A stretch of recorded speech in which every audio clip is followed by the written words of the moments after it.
Hello बच्चों, क्या हाल चाल। बढ़िया एकदम। तो मैं अक्षत शर्मा स्वागत करता हूँ आप सभी का आपके प्यारे से यूट्यूब चैनल अक्षत शर्मा @123 पे। लास्ट क्लास में हमने आपको ऑर्गेनिक केमिस्ट्री में कॉमन नेमिंग सिस्टम और ट्राइवल सिस्टम में common naming system of functional group पढ़ा दिया था और साथ में IUPAC नेमिंग का जनरल ट्रेंड बता दिया था आपको। IUPAC नेमिंग नेक्स्ट वीडियो में स्टार्ट करेंगे।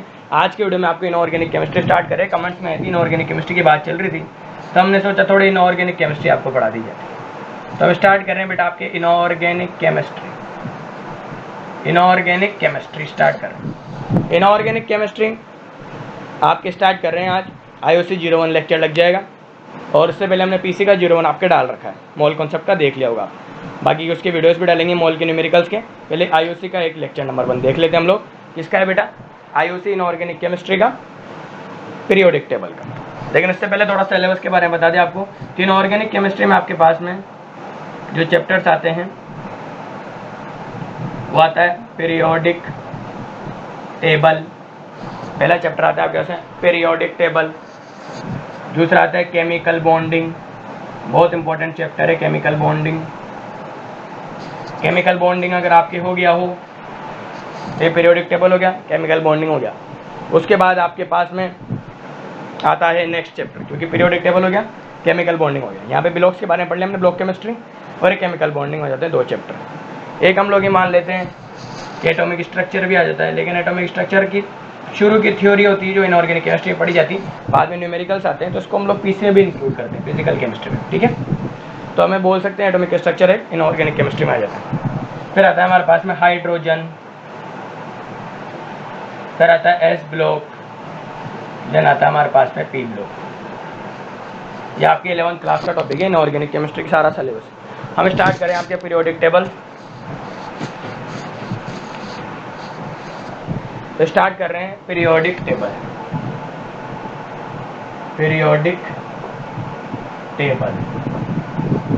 पीरियोडिक टेबल का अगर हम नाम समझें तो NCERT में नाम दे रखा है classification of elements and periodicity in properties.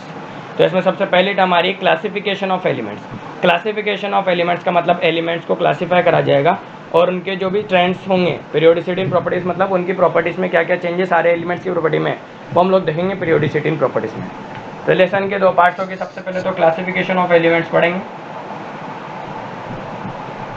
सबसे पहले तो हमें क्लासिफिकेशन ऑफ एलिमेंट्स पढ़ना है पार्ट A में, और पार्ट B में हम आपको पढ़ाएंगे पीरियोडिसिटी इन प्रॉपर्टीज। पीरियोडिसिटी इन प्रॉपर्टीज हम आपको पार्ट B में पढ़ाएंगे। कहने का मतलब ये है कि पीरियोडिक टेबल में 2 पार्ट होते हैं, क्लासिफिकेशन ऑफ एलिमेंट्स और periodicity in properties. Classification of elements मतलब एलिमेंट्स को क्लासीफाई करेंगे, और दूसरा पीरियोडिसिटी इन प्रॉपर्टीज में हम जो एलिमेंट्स होंगे उनकी प्रॉपर्टीज रहेगी, उसका हम लोग चेंजेस देखेंगे, क्या क्या चेंजेस होते हैं पीरियोडिसिटी इन प्रॉपर्टीज में। सबसे पहले यहाँ पर लिखा हुआ है क्लासिफिकेशन ऑफ एलिमेंट्स। तो वाई टू क्लासीफाई एलिमेंट्स सबसे पहले पढ़ते हैं। जैसे हमने बोला यहाँ पे क्लासिफिकेशन ऑफ एलिमेंट्स, अब आपने तो यहाँ बोल दिया क्लासिफिकेशन ऑफ एलिमेंट्स। अब ये क्लासिफिकेशन ऑफ एलिमेंट्स का मतलब क्या होता है? सबसे पहले अगर हम बात करें वाई टू क्लासीफाई एलिमेंट्स, लेकिन उससे पहले आपको मतलब तो समझना पड़ेगा। वाई टू क्लासीफाई एलिमेंट्स, लेकिन उससे पहले आपको बताना चाहिए क्लासिफिकेशन ऑफ एलिमेंट्स का मतलब क्या होता है। क्लासिफिकेशन ऑफ एलिमेंट्स का मतलब है एलिमेंट्स का वर्गीकरण। एलिमेंट्स को वर्गीकरण यानी एलिमेंट्स को क्लासीफाई करा गया, एलिमेंट्स को तोड़ा गया। तो हम बोलेंगे यहाँ पर एलिमेंट्स का वर्गीकरण। एलिमेंट्स का वर्गीकरण, एलिमेंट्स को क्लासीफाई करा गया, एलिमेंट्स को बांटा गया। क्यों बांटा गया एलिमेंट्स को? क्यों एलिमेंट्स को क्लासीफाई करा गया? क्यों एलिमेंट्स का वर्गीकरण करा गया? Why classification of elements do, classification of elements क्यों करा गया? एक एलिमेंट्स का वर्गीकरण क्यों करा गया? तो एलिमेंट्स का वर्गीकरण क्यों करा गया? Why to classify elements, elements को क्यों क्लासीफाई करा जाता है? To study in systematic form, to study in systematic form, ताकि आप सिस्टमेटिक फॉर्म में पढ़ाई कर सकें।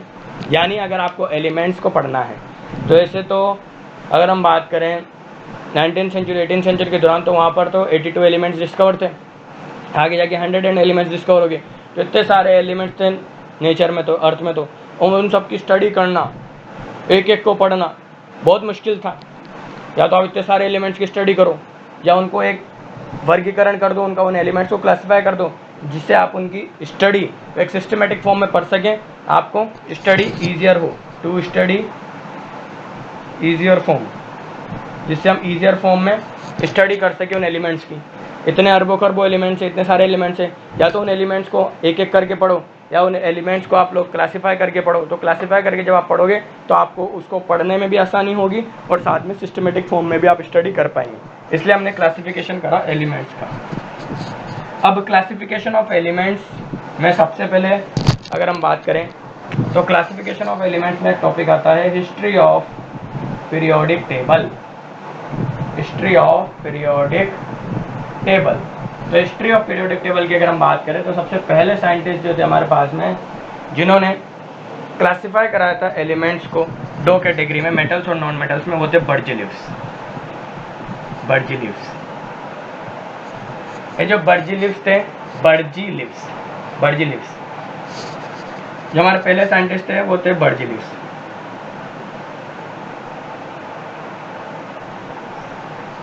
ये बर्जीलियव्स जो थे, ये बर्जीलियव्स ने क्लासिफाई करा था एलिमेंट्स को दो कैटेगरी में, यानी जो बर्जीलियव्स थे LIVS BERZILIVS बर्जीलियव्स, ये बर्जीलियव्स ने क्लासिफाई करा एलिमेंट्स को टू कैटेगरीज में, एक थे मेटल्स और एक थे नॉन मेटल्स। अब आपको पता है क्या मेटल्स और नॉन मेटल्स में क्या होता है? तो Berzelius classify elements into two categories, metals and non metals. Metals which are capable to donate electrons, इनके पास कैपेबिलिटी थी मेटल्स के पास कि वो इलेक्ट्रॉन को डोनेट कर सकते हैं, लूज कर सकते हैं। Metals have capability to donate electrons and non metals are those which accept electrons, जो कि इलेक्ट्रॉन्स को क्या करते थे? एक्सेप्ट करते थे। तो ये तो इलेक्ट्रॉन को डोनेट करते थे और ये इलेक्ट्रॉन को क्या करते थे? एक्सेप्ट करते थे। और नॉन मेटल्स, और मेटल्स में बहुत ज़्यादा एलिमेंट्स थे, नॉन मेटल्स में बहुत ज़्यादा एलिमेंट्स थे। तो ये तो बहुत ज़्यादा दिक्कत आ रही थी, ये तो बहुत ज़्यादा दिक्कत थी कि मेटल्स में तो सारे पढ़ो, फिर नॉन मेटल्स में तो सारे पढ़ो, फिर दिक्कत हुई। तो ये बर्जीलियव्स का क्लासिफिकेशन रिजेक्ट कर दिया गया, क्योंकि यहाँ पर एलिमेंट्स को उन्होंने सिर्फ दो कैटेगरी में क्लासिफाई करा, मेटल और नॉन मेटल में। और मेटल और नॉन मेटल में तो बहुत सारे एलिमेंट्स थे, उनकी स्टडी करना बहुत डिफिकल्ट हो रहा था। मेटल्स में those elements which donate electron are called metals and those elements which accept electron are called non metals. तो इनकी स्टडी डिफिकल्ट हो रही थी, पढ़ने में दिक्कत आ रही थी। देन हमारे पास में दूसरे साइंटिस्ट हैं जिनका नाम बहुत इंपॉर्टेंट है, इससे क्वेश्चन आ जाता है, और वो थे डोबेराइनर।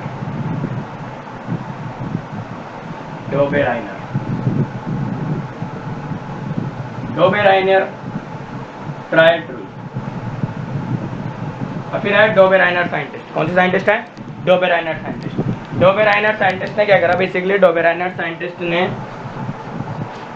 एलिमेंट्स को अरेंज करा इन increasing order of their atomic मास। तो अगर हम डोबेराइनर के ट्रायड रूल की बात करें तो according to Dobereiner triad rule elements are arranged in increasing order of their atomic mass and he formed sets of 3 elements। इसने क्या करा? 3 एलिमेंट्स का सेट बनाया, 3 एलिमेंट का ग्रुप बनाया। और according to Dobereiner when he arranged elements in increasing order of their atomic mass and he formed a set of 3 elements, then he noticed that the average atomic weight of the n2 elements is approximately same to the atomic mass of middle element। atomic mass बोलो atomic weight बोलो, एक ही बात है। यानी Dobereiner ने जब elements को arrange करा उसके एटॉमिक मास के इंक्रीजिंग ऑर्डर में, तो डोबेराइनर ने ये नोटिस करा, ये पाया कि दो एलिमेंट्स जो एंड वाले एलिमेंट्स है, वो दो एंड वाले एलिमेंट्स का एटॉमिक वेट का जो एवरेज आ रहा था वो मिडिल वाले एलिमेंट के एटॉमिक वेट के अप्रोक्सीमेटली सेम आ रहा था। जैसे अगर हम माने एक्स वाई जेड आपके पास में 3 एलिमेंट है, तो एक्स वाई जेड 3 एलिमेंट में से जो एंड एलिमेंट है एक्स और जेड, इनका एवरेज एक्स प्लस एवरेज कैसे निकालते हैं? Total sum upon number of quantity कितनी 2। तो x प्लस जेड बाई 2 जो आ रहा था, यानी इनके एटॉमिक वेट का जो एवरेज आ रहा था, इनके जो एटॉमिक मास का एवरेज आ रहा था, वो मिडिल वाले एलिमेंट के एटॉमिक मास के अप्रोक्सीमेटली सेम आ रहा था। ये डोबेराइनर ने बताया। यानी according to Dobereiner triad rule, when Dobereiner arranged elements in increasing order of their atomic mass, then he found that the average atomic mass of the end two elements is approximately same to the atomic mass of middle element. Yani according to Dobereiner, when he arranged elements in increasing order of their atomic mass, then average atomic mass of two end elements is approximately same to the atomic mass of middle element. It is called Dobereiner triad rule. Question देखो, example बताएंगे। अब आपको example आने चाहिए इसमें। Dobereiner triad rule के example देखें हम आप। अगर हम एग्जाम्पल देखेंगे तो हमारे पास में आता है एक, देखो अब आपको एग्जाम्पल बता रहे हैं। एग्जाम्पल कैसे याद रखने आपको? हाइड्रोजन, हीलियम, लिथियम याद है नहीं आते? आता है। तो सोडियम तो आएगा लिथियम, सोडियम और potassium.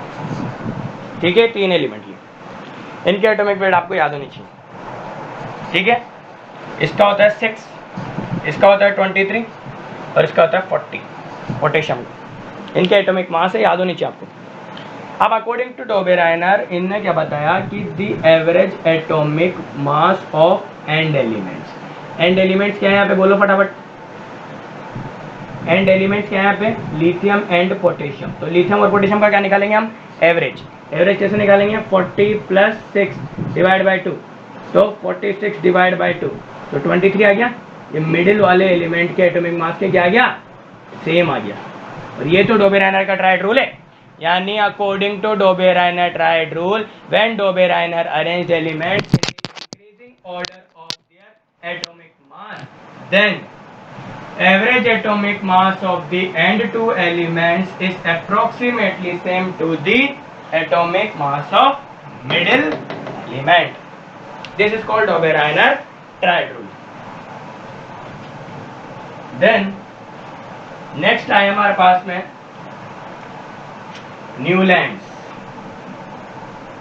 Newlands law of octave. Newland साहब ने म्यूजिक और केमिस्ट्री को मिलाया, म्यूजिक प्लस केमिस्ट्री। न्यूलैंड साहब ने म्यूजिक और केमिस्ट्री दोनों को मिलाया और उन्होंने न्यूलैंड्स लॉ ऑफ ऑक्टेव दिया। अब न्यूलैंड्स लॉ ऑफ ऑक्टेव की अगर हम बात करें तो न्यूलैंड्स लॉ ऑफ ऑक्टेव क्या बोलते हैं हमारे से, उसको समझने की कोशिश करते हैं। न्यूलैंड्स लॉ ऑफ ऑक्टेव में, न्यूलैंड्स लॉ ऑफ ऑक्टेव में न्यूलैंड ने म्यूजिक और केमिस्ट्री को मिला दिया। और according to Newlands law of octave, he states that when Newland arranged elements in increasing order of their atomic mass, तो यहाँ पर बोला उसने according to Newland's law of octave, Newland states that when Newland arranged elements in increasing order of their atomic mass, then every eighth element shows similarity with first element when it starts in physical property, chemical properties etcetera. तो इन्होंने बोला according to Newland, when Newland arranged elements in increasing order of their atomic mass, then every eighth element is shows similarity with first element, जहाँ से वो start करा है। यानी जैसे फर्स्ट एलिमेंट आपने स्टार्ट करा गिनना, तो उस फर्स्ट एलिमेंट से एट्थ एलिमेंट वाला जो एलिमेंट है, यानी जो दोनों एलिमेंट है, अभी बताएंगे आपको एक्स वाई जेड करके, एक्स से आप गिनते रहेंगे 1 2 3 4 5 6 7 और ये एट्थ एलिमेंट, यानी जो एक्स के नीचे वाला एट्थ एलिमेंट होगा वो एक्स और एट्थ एलिमेंट की प्रॉपर्टी आपस में क्या होगी? सिमिलर होगी।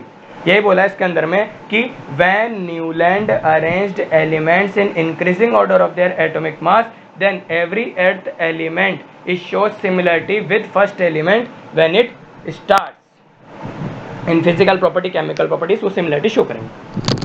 नेक्स्ट हम लोग का trend Newland states that when Newlands arranged elements in increasing order of their atomic mass, then every earth element shows similarity with first element when it starts, whether it is in chemical properties and physical properties etc. अब हमने लिखा lithium, hydrogen, helium, lithium, beryllium, boron, carbon, nitrogen, oxygen, chlorine. Noble gases discovered नहीं हुई थी तो neon नहीं आएगी। Sodium, magnesium, aluminium, silicon, phosphorus, sulphur, chlorine, argon discovered नहीं आएगी। Potassium, calcium. हो गए 20 एलिमेंट्स 1 2 3 4 5 6 7 8 9 10 11 12 13 14 15 16 ये तो 16 एलिमेंट्स है। लेकिन अगर हम बात करेंगे फर्स्ट 20 एलिमेंट्स जो आपको याद करने हैं वो मैं लिख के बता रहा हूँ आपको। Hydrogen, helium, lithium, beryllium, boron, carbon, nitrogen, oxygen, chlorine, neon, sodium, magnesium, aluminium, silicon, phosphorus, silicon, देखो sodium, magnesium, aluminium, silicon, phosphorus, sulphur, chlorine, argon, potassium, calcium. 1 2 3 4 5 6 7 8 9 10 11 12 13 14 15 16 17 18 19 20। इनको याद करने की ट्रिक है hydrogen, helium, lithium, beryllium, boron, carbon, nitrogen, oxygen, chlorine, neon, sodium, magnesium, aluminium, silicon, phosphorus, sulphur, chlorine, argon, potassium, calcium. First 20 elements याद होने चाहिए। तो according to Newlands law of octave when he arranged elements in the increasing order of their atomic mass then every earth element shows similarity with first element। यानी lithium sodium के साथ similarity show करेगा, beryllium magnesium के साथ show करेगा, boron aluminium के साथ show करेगा, सोडियम पोटेशियम के साथ, मैग्नीशियम कैल्शियम के साथ सिमिलरिटी शो करेगा। इसके बाद लोथर मेयर कर्व आपको नेक्स्ट वीडियो में पढ़ाएंगे। Thank you.